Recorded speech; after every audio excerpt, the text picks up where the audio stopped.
श्री परमात्मा ने नमः। बोलो कृष्ण चंद्र भगवान की जय हो, माँ सरस्वती की जय हो।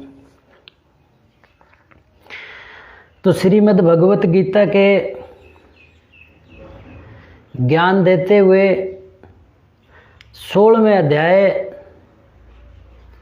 तक भगवान श्री कृष्ण ने कहा कि शास्त्र विधि का त्याग करके मनमाने ढंग से आचरण करने वाले पुरुषों को सुख शांति परम गति नहीं मिलती।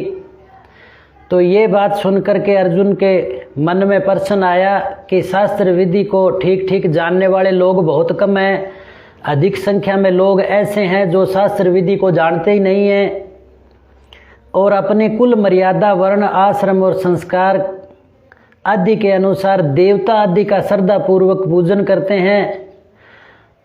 तो उनकी निष्ठा का क्या फल होगा, सही या गलत के बारे में जानने के लिए भगवान श्री कृष्ण से अर्जुन ने प्रश्न किया। तो यहाँ से 17वें अध्याय में अर्जुन बोले कि हे कृष्ण, जो मनुष्य शास्त्र विधि का त्याग करके श्रद्धा पूर्वक देवता आदि का पूजन करते हैं, उनकी निष्ठा कौन सी है, सात्विक है, राजसी है या तामसी है।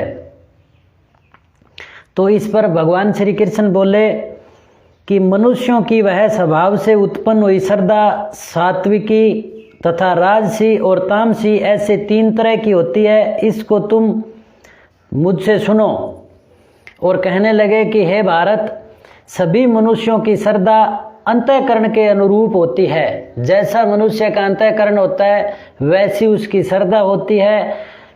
यह मनुष्य श्रद्धा में है, इसलिए जो जैसी श्रद्धा वाला है वही उसका स्वरूप है, अर्थात वही उसकी स्थिति और निष्ठा होती है।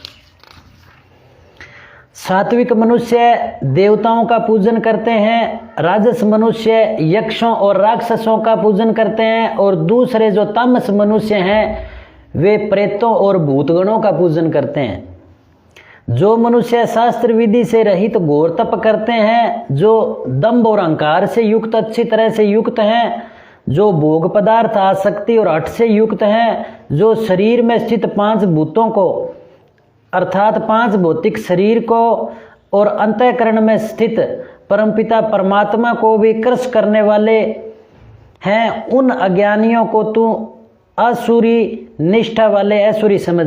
यानी जो घोर तपस्या करते हैं तो वो खुद अपने आप को दुख देते हैं, खुद के शरीर को, और इस शरीर में अंतःकरण में स्थित परमात्मा को भी पीड़ा देने वाले हैं। ऐसे घमंडी अहंकार से युक्त और शास्त्र विधि से रहित तप आदि करने वालों को ऐसुरी संपत्ति वाले समझ। अब भगवान कह रहे हैं कि इन जो सात्विक राजसिक और ऐसुरी संपत्ति वाले हैं, इनको भोजन भी अलग अलग तरह का पसंद है। इनके भोजन से भी हम पता लगा सकते हैं कि इनकी धरती निष्ठा कौन सी है। तो कह रहे हैं कि आहार भी इनको 3 प्रकार का प्रिय होता है और वैसे भी यज्ञ तप दान भी 3 प्रकार के होते हैं। शास्त्रीय कर्मों में भी गुणों को लेकर 3 प्रकार की रुचि होती है। इसके भेद भी सुन। अब भगवान कह रहे हैं कि आयु सत्वगुण बल आरोग्य सुख और प्रसन्नता को बढ़ाने वाले, स्थिर रहने वाले, हृदय को शक्ति देने वाले, रसयुक्त चीखने ऐसे आहार यानी भोजन के पदार्थ सात्विक मनुष्य को प्रिय होते हैं। क्योंकि भगवान श्री कृष्ण अर्जुन के उस प्रश्न का उत्तर दे रहे हैं कि ये जो अलग अलग प्रकृति के मनुष्य हैं उनके पहचान क्या है। अब कह रहे हैं कि रसयुक्त और चीखने ऐसे भोजन है वो तो सात्विक मनुष्य को प्रिय होते हैं। अति कड़वे, अति खट्टे, अति नमकीन, अति गर्म, अति तीखे, अति रूखे, अति दाहकारक आहार भोजन के पदार्थ राजस मनुष्य को प्रिय होते हैं, जो कि दुख शोक और रोगों को देने वाले हैं। अब आगे भगवान कह रहे हैं कि जो भोजन सड़ा हुआ रस रहित दुर्गंधित बासी झूठा है और इसके अलावा जो महान अपवित्र मांस आदि भी हैं वह तामस मनुष्य को प्रिय होते हैं, यानी अब भोजन के अनुसार उनकी पहचान की जा सकती है। अब भगवान ने जैसे पहले बताया था कि यज्ञ भी 3 प्रकार के होते हैं, तो भगवान कहते हैं कि यज्ञ करना ही कर्तव्य है। इस तरह मन को समाधान यानी संतुष्ट करके फलेच्छा से रहित मनुष्य द्वारा जो शास्त्र विधि से नियत यज्ञ किया जाता है वह तो है सात्विक। परंतु अर्जुन, जो फल की इच्छा को लेकर किया जाता है और दिखावटी के लिए किया जाता है उस यज्ञ को तुम राजसी समझो। तो यानी भगवान श्री कृष्ण कह रहे हैं कि जो हमारा कर्तव्य बनता है इस इच्छा से जो यज्ञ किया जाता है, फल की इच्छा ना रख करके यज्ञ किया जाता है, परोपकार के लिए किया जाता है, वो तो यज्ञ है सात्विक। और जो ऐसे हो भी लोग मेरे को धर्मात्मा कहें और फल की इच्छा से किया जाता है, दिखावटीपन के लिए किया जाता है, उस यज्ञ को तुम राजसी समझो।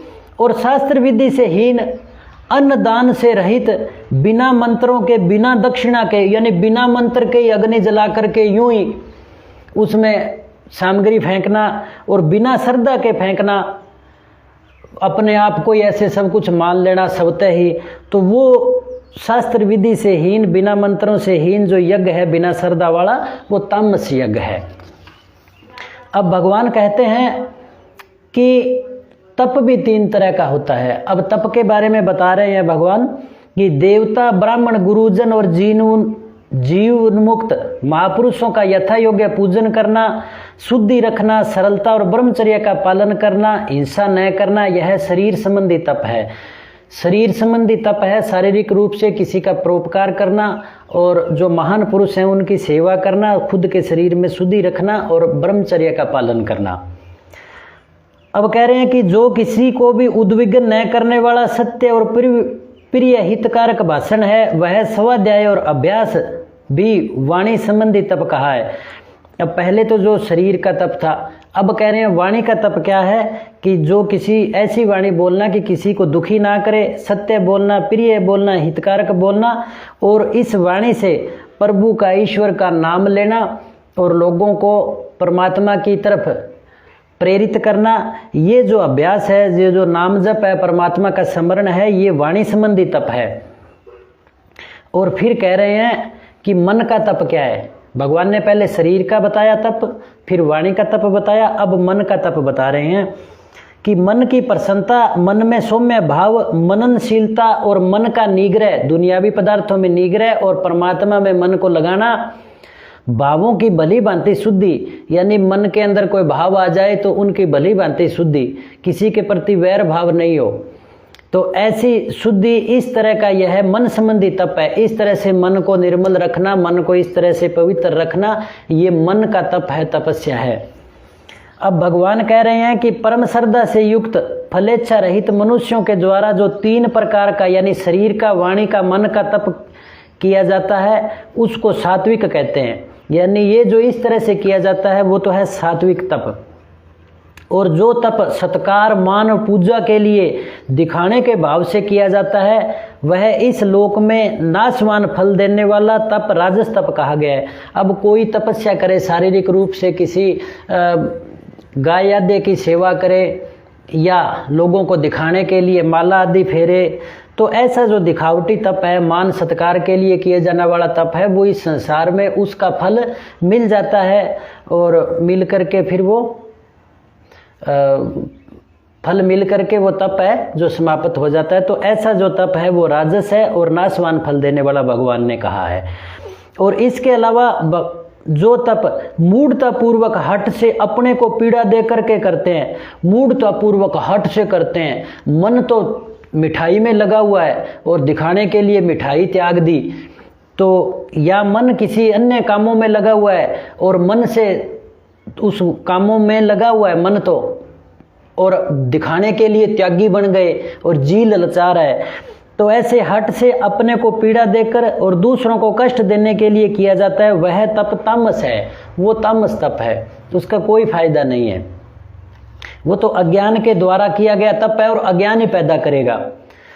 अब भगवान कह रहे हैं दान, दान भी 3 तरह का बताया, तो भगवान कह रहे हैं दान देना कर्तव्य है, ऐसे भाव से जो दान देश तथा काल यानी स्थान, समय और पात्र के प्राप्त होने पर अनुपकारी को, जिसने हमारा कोई उपकार नहीं किया अर्थात निष्काम भाव से दिया जाता है, वह दान सात्विक है। वह तो दान है सात्विक।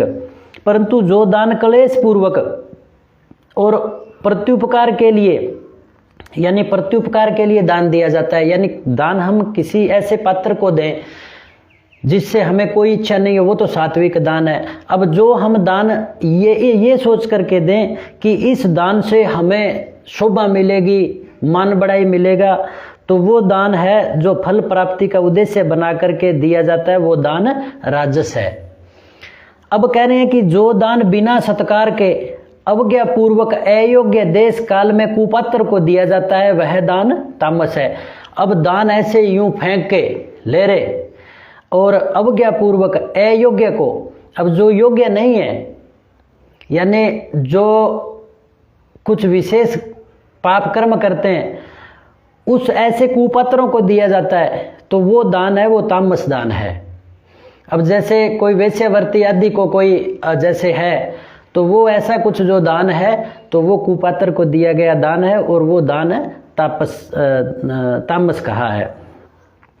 अब भगवान कह रहे हैं कि ये जो क्रिया करते हैं, तो इनके लिए निर्देश दे रहे हैं कि कैसे करना चाहिए सात्विक दान आदि। तो भगवान कह रहे हैं ओम तत्सत, इन 3 प्रकार के नामों से जिस परमात्मा का निर्देश संकेत किया गया, उसी परमात्मा से सृष्टि के आदि में वेद, ब्राह्मणों और यज्ञों की रचना हुई। तो उसी परमात्मा की सृष्टि, परमात्मा से सृष्टि के आरंभ में वेदों की रचना हुई, ब्राह्मणों की रचना हुई और यज्ञों की रचना हुई। अब यहाँ पर ब्राह्मण का कहने का मतलब ये नहीं है कि जिसको हम दुनिया में ब्राह्मण जाति मान बैठे हैं, वो नहीं। भगवान ने कहा वेद, और वेद के बाद में ब्राह्मण ग्रंथ हैं, उन ग्रंथों की, और उन ग्रंथों में जो यज्ञों के लिए जो बातें लिखी है, उन यज्ञों की रचना हुई। तो हमें ये समझना ये चाहिए, अगर हम ये समझ लेंगे कि ब्राह्मणों की रचना तो परमात्मा ने कर दी, तो फिर क्या दूसरे लोगों की रचना, ऐसे मनुष्य में तो कोई भेदभाव नहीं किया परमात्मा ने। तो यहाँ ब्राह्मण से आशय है जो ब्राह्मण ग्रंथों से है। बोलो कृष्ण चंद्र भगवान की जय हो। अब भगवान कह रहे हैं कि इसलिए वैदिक सिद्धांतों को मानने वाले पुरुषों की शास्त्र विधि से नियत यज्ञ, दान और तप क्रियाएं सदा ओम, इस परमात्मा के नाम के उच्चारण करके ही आरंभ होती है। यानी वैदिक सिद्धांतों को मानने वाले, वैदिक सिद्धांत ही सत्य हैं, वो ही मानना चाहिए, और उनके अनुसार हमें कोई भी काम है जो उसका आरंभ है वो ओम, यानी परमात्मा के नाम के उच्चारण के साथ करना चाहिए, क्योंकि ओम नाम परमात्मा का निज नाम है। ये भगवान श्री कृष्ण ने भी श्रीमद् भगवत गीता में बताया है। अब कहने लगे कि तत् नाम से कहे जाने वाले परमात्मा के लिए सब कुछ है। तत् का मतलब तेरा, ओम परमात्मा, तत् का मतलब तेरा। ऐसा मानकर मुक्ति चाहने वाले मनुष्यों के द्वारा फल की इच्छा से रहित होकर अनेक प्रकार के यज्ञ, तप और दान क्रियाएं की जाती है। यज्ञ, तप और दान क्रियाएं करते वक्त उनका भाव ये होता है ओम, यानी परमात्मा, तत् तेरा, तुम्हें ही समर्पण। आगे कह रहे हैं कि हे पार्थ, सत्य ऐसा यह परमात्मा का नाम सत्ता मात्र में और श्रेष्ठ भाव में प्रयोग किया जाता है, तथा प्रशंसनीय कर्म के साथ सत्य भी जोड़ा जाता है। यानी प्रशंसनीय कर्म है, कर्तव्य कर्म है, यज्ञ, तप रूप क्रियाएं, दान रूप क्रियाएं, इसमें सात्विक भाव से कहते हैं ओम तत् सत। ओम का मतलब परमात्मा, तत् का मतलब तेरा, सत का मतलब समर्पित है, सब कुछ सभी जगह परमात्मा है। ऐसा भाव करके जो करते हैं वो सात्विक निष्ठाएं हैं और वो मुक्ति देने वाली हैं। अब भगवान कह रहे हैं कि यज्ञ तथा तप और दान रूप क्रिया में जो स्थिति निष्ठा है वह भी सत्य है, ऐसे कही जाती है। और जो उस परमात्मा के निमित्त किया जाने वाला कर्म भी सत्य कहा जाता है। यानी सत्य क्रियाएं हैं और परमात्मा के निमित्त करें तो वो सत्य होती है। और हे पार्थ, अश्रद्धा से किया हुआ हवन, दिया हुआ दान, तपा हुआ तप और जो भी कुछ किया जाता है वह असत है, ऐसा कहा जाता है। सत का फल तो सात्विक और परमात्मा की प्राप्ति है, सुख की प्राप्ति है और आनंद की प्राप्ति है। और भगवान कह रहे हैं कि असत है उसका फल न तो यहाँ होता है न मरने के बाद में होता है, अर्थात उसका कहीं भी कोई फल नहीं होता, क्योंकि वो तो अश्रद्धा से और घमंड से किया हुआ काम होता है, उसका कोई सात्विक फल नहीं होता। तो बोलो कृष्ण चंद्र भगवान की जय हो। तो भगवान श्री कृष्ण ने अर्जुन को ये जो ज्ञान दिया और इस ज्ञान का आचरण हमें भी करना चाहिए, और अब हमें इस भाव से करना चाहिए कि ओम तत्सत। श्री परमात्मने नमः।